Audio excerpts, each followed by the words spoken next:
भरत तिवारी तुम एक भरत को मारोगे, हर घर से भरत निकलेगा। एसपी साहब आपके सीने पर क्या गुजरे, तो एसपी साहब मत भूलिए कि कल रिटायर होने के बाद भी आप आम पब्लिक होंगे। इनकी तेरही हो जाए और तेरही के बाद यहाँ से लेकर के पटना तक के जो है चक्का जाम किया जाएगा, इसके बाद ही हमको इंसाफ मिलेगा। हमारे साथ जुड़ेंगे भाई साहब, मैं इनसे आगे भी बात मैं करूँगा। आप ये देख सकते हैं कि खाएंगे आपको भरत तिवारी जी का बस ये बगल में यही ये मकान है, वो एक गरीब परिवार से ही आती है, ना कि कोई सत्ताधारी और किसी राजनीतिक और किसी बिजनेसमैन और किसी उद्योगपति के परिवार से आते हैं। आइए हम यहाँ पे मिलते हैं।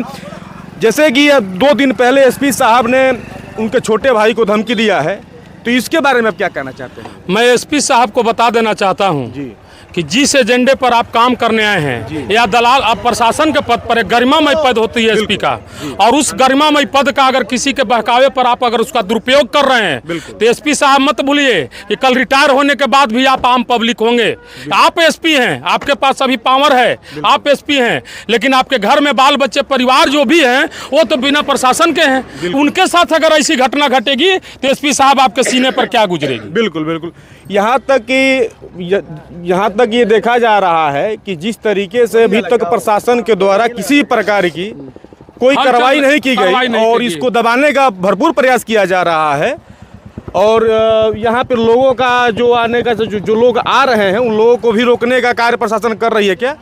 नहीं, ऐसा तो हम लोग को रास्ते में नहीं मिला।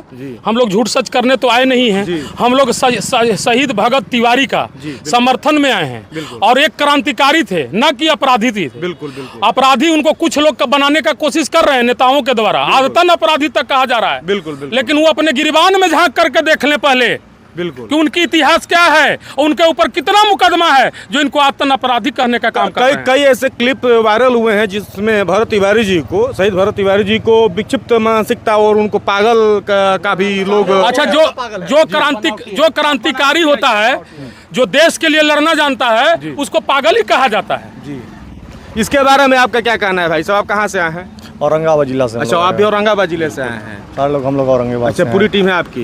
आप देख सकते हैं कि औरंगाबाद से चल कर के इस मिलेगा कि नहीं मिलेगा प्रशासन के द्वारा? जो सिस्टम प्रशासन का जो अभी मंद रवैया है, इससे हम तो उम्मीद नहीं कर सकते कि प्रशासन हमको इंसाफ देने जा रहा है। हाँ, इंसाफ मिलेगा, लेकिन अब केवल इनकी तेरही हो जाए और तेरही के बाद यहाँ से लेकर के पटना तक के जो है चक्का जाम किया जाएगा, इसके बाद ही हमको इंसाफ मिलेगा। इंसाफ कहाँ मिलेगा? यहाँ पे तो धमकी ही मिल रही है, देखने को मिल रहा है। बता ना, यहाँ तो धमकी ही दिया जाएगा ना इनको छोटे भाई को।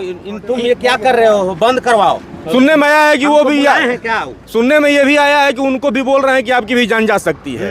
वो स्पष्ट बोले। तो हम लोग एक ही बात बोलने आए हैं यहाँ कि तुम एक भरत को मारोगे, हर घर से भरत निकलेगा। तुम कितने भरत को मारोगे ये तुमको तय करना है। यहाँ पे देख सकते हैं लोगों में कितना आक्रोश है भरत तिवारी जी को लेकर के। यहाँ पे सरकार की ईंट सीट बजाने की भी बात। लालू के जंगल राज उखाड़ फेंकने वाला वही समाज है जिस समाज को भरत तिवारी को मारा गया है, और फिर से ही सम्राट के जंगल राज को कबाड़ देंगे। जंगल राज 2 ही सम्राट कहा गया। देखिए, इस भरत तिवारी को लोग जान रहे हैं कि साधारण भरत थे, गरीब का बेटा थे, लेकिन नहीं, मैं आपको याद दिला देता हूं कि वो भरत हैं कि जो भारत के नाम पर भारत देश का नाम पड़ा था, उसी का दूसरा रूप कॉपी ये भरत तिवारी थे।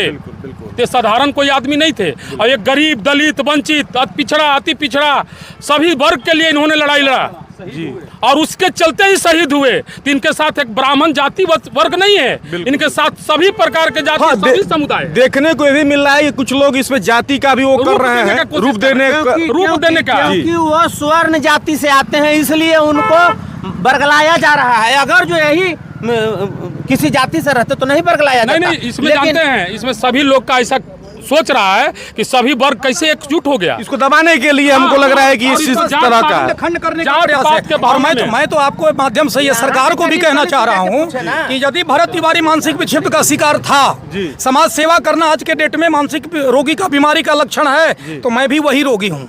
मैं भी वही रोगी हूँ, क्योंकि मैं भी समाज को सेवा करने के लिए तत्पर हूँ और करता रहा हूँ। तो आइए, हमको भी गोली मरवा दीजिए। ऐसा करने से आने वाला भविष्य में कोई भी समाज सेवी, कोई भी समाज का कल्याण करने से डरेगा अगर ऐसा इनका न्याय नहीं मिलता है तो जितने भी नेता के पोस्ट पर जा रहे हैं समाज सेवा करने के लिए, बिल्कुल, बिल्कुल। उनके अंदर भी एक डर पैदा हो जाएगी कि कहीं हम आवाज उठाएंगे तो हमें भी गोली मार दी जाएगी। तो आने वाला दिन में ये बिहार ही नहीं हिंदुस्तान में नरक हो जाएगा।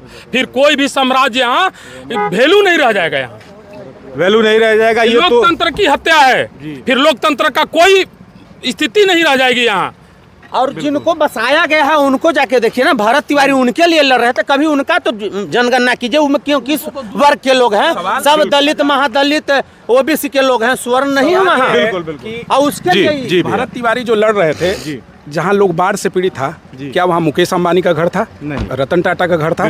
संप्रदा बाबू का घर था? नहीं। वो सभी बेचारे वंचित गरीब लोगों का जो बाढ़ में तबाह हो गए, उसमें कहाँ कोई सरकार से तो सवाल नहीं पूछ रहा है, सब कोई चाटुकारिता कर रहा है। उसमें एक नौजवान जब सरकार क्यों उन्होंने गन उठाया, क्या सिस्टम में मजबूरी थी? गन भी सुनने में आया है कि अपनी लाठी बेच करके लाए। ऐसी घटना समाज को भड़का रहा है। ऐसी घटना कल होकर के पूरे हिंदुस्तान में हर कोई भरत बन जाएगा, क्योंकि सिस्टम से लड़ते लड़ते अंत में आदमी तबाह हो जाता है। एक आवेदन देने जाइए किसी भी ऑफिस में, यहाँ जाइए वहाँ जाइए, ऐसे कीजिए वैसे कीजिए, क्या सिस्टम? इससे अच्छा था इस देश में अंग्रेज का शासन था। अंग्रेज का शहीद शासन। भरत तिवारी, शहीद भरत तिवारी। जब जुल्म करेगा सत्ता के गलियारों से, चप्पा चप्पा इनकलाब के नारों से,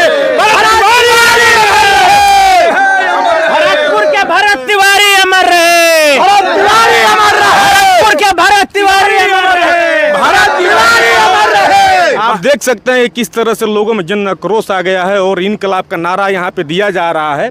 अब भरत तिवारी को तो हम शहीद भरत तिवारी ही कह करके संबोधन करेंगे, क्योंकि उसके वो लायक हैं। उन्होंने गरीब और मजलूमों के लिए आवाज़ उठाया और यहाँ तक ये नौबत सरकार ने कर दी कि उनको गन उठाना पड़ा, वो भी अपने बजरंगबली का लॉकेट बेच करके गन उठाना पड़ा। इस भारतवर्ष में बिहार एक ऐसा राज्य है जहां पूरे भारतवर्ष में जितने मुख्यमंत्री हैं उसमें हमारा बिहार राज्य सबसे गरीब और सबसे कम पढ़ा लिखा मुख्यमंत्री, जिसको पेनाल्टी और प्लेंटी का उच्चारण नहीं पता। एफिडेविट भी सुनने में आया कि बोलने नहीं आ रहा। बताइए, शकुनी चौधरी मिनिस्टर थे, उनका लड़का क्यों नहीं पढ़ा? जी, उसके घर में नहीं शिष्टाचार है, नहीं एजुकेशन है। क्या बात करता हूँ लोग, क्या बात है? 7वीं पास मुख्यमंत्री बनेगा इस राज्य में। संविधान में बहुत कुछ है, तो संविधान में नहीं है कि पढ़े लिखे को बनाओ, तो फिर इसरो में भेज दो 7वां पास को। बिल्कुल सही बात बोल रहे हैं। एक क्लर्क बनने के लिए आपको ग्रेजुएट होना चाहिए, टाइपिंग आना चाहिए, कंप्यूटर आना चाहिए, एक्सेल आना चाहिए, और राज्य चलाने की 7वां पास मुख्यमंत्री बनेगा। इस राज्य में नौटंकी हो रहा है। बिल्कुल बिल्कुल। सब लोग को, जितना भी नेता लोग है, कोई बोला